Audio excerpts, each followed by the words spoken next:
Good morning students. National income हम पढ़ रहे थे और नेशनल इनकम में हमने उसकी मेज़रमेंट की विधियाँ हम पढ़ रहे थे और उसमें नेक्स्ट जो मेथड है वह है एक्सपेंडिचर मेथड, व्यय विधि। इस विधि के अनुसार एक लेखा वर्ष के दौरान अर्थव्यवस्था में उत्पादित अंतिम वस्तुओं तथा सेवाओं को खरीदने के लिए किए गए व्यय के रूप में राष्ट्रीय आय को मापा जाता है। क्योंकि अंतिम व्यय में उपभोग तथा निवेश सम्मिलित होता है, इस कारण इसे उपभोग तथा निवेश विधि भी कहते हैं। तो एक लेखा वर्ष में अर्थव्यवस्था में जितनी वस्तुएं सेवाएं हैं उनको खरीदने के लिए जितना भी व्यय खर्च किया जा रहा है, अगर उस खर्च को हम मेजरमेंट कर लें तो वो राष्ट्रीय आय का माप हो जाता है। तो जितना भी हमने उपभोग पे खर्च किया है अंतिम रूप से, और जितना भी हमने निवेश पे खर्च किया है उसको हम जोड़ लें, उस व्यय को, उस एक्सपेंडिचर को हम जोड़ लें तो हम राष्ट्रीय आय का आंकलन कर सकते हैं। तो अंतिम व्यय का वर्गीकरण सबसे पहले करते हैं। अंतिम व्यय को 4 भागों में बांट दिया गया है।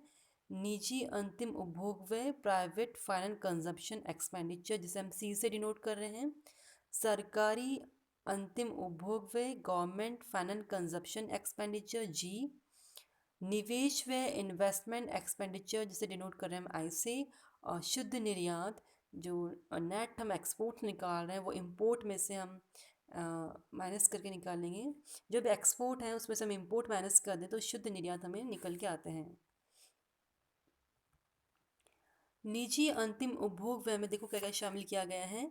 इससे अभिप्राय व्यक्तियों, परिवारों तथा गैर लाभ वाली निजी संस्थाओं या सेवा संस्थाओं द्वारा अंतिम वस्तुओं तथा सेवाओं पर किए गए व्यय से है।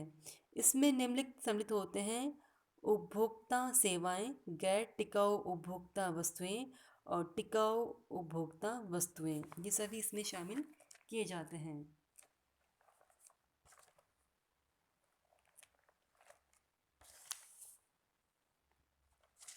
अब हमें देखना है कि टिकाऊ उपभोक्ता वस्तुएं जैसे कि कार है, टीवी है। और गैर टिकाऊ वस्तुएं जैसे कि खाद्यान्न, कपड़ा, दूध, तेल आदि, ये गैर टिकाऊ वस्तुएं हैं। सेकंड है सरकारी अंतिम उपभोग व्यय, जिसे हम जी से डिनोट कर रहे हैं। इससे अभिप्राय सरकार द्वारा अंतिम वस्तु तथा सेवाओं पर किए जाने वाले व्यय से हैं, जैसे सेना द्वारा उपभोग के लिए वस्तुओं की खरीद पर व्यय।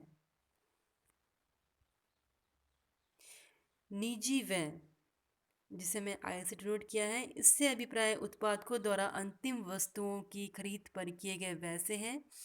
इन वस्तुओं का उत्पादन प्रक्रिया में आगे प्रयोग किया जाता है।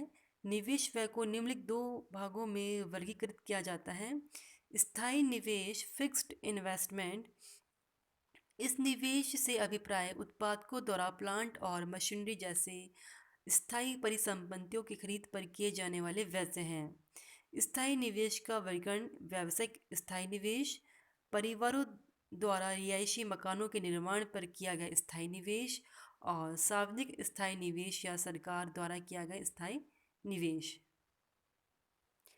सेकंड है माल सूची निवेश, इन्वेंट्री इन्वेस्टमेंट।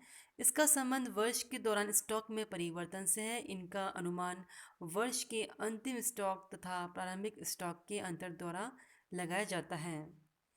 नेक्स्ट फोर्थ है शुद्ध निर्यात, नेट एक्सपोर्ट। शुद्ध निर्यातों से अभिप्राय एक लेखा वर्ष में किसी देश द्वारा शेष विश्व को किए गए निर्यात तथा शेष विश्व से किए गए आयात के अंतर से है। एक लेखा वर्ष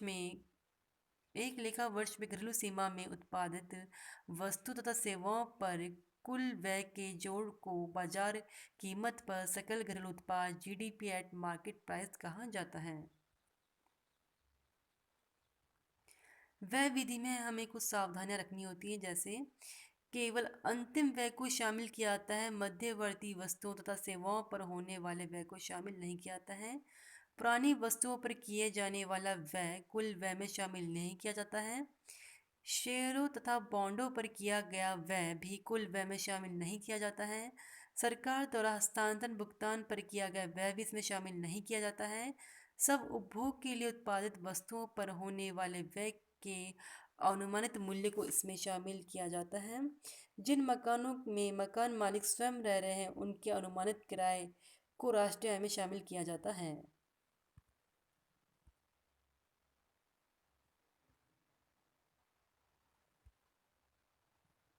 तो ये सभी राष्ट्रीय आय की हमने अवधारणाएं और राष्ट्रीय आय का मेजरमेंट हमने पढ़ लिया है, जिसमें कि लास्ट जो था मेथड वो था इनकम सॉरी एक्सपेंडिचर मेथड। ये तीनों इसके मेथड हमने इसमें डिस्कस कर लिए हैं।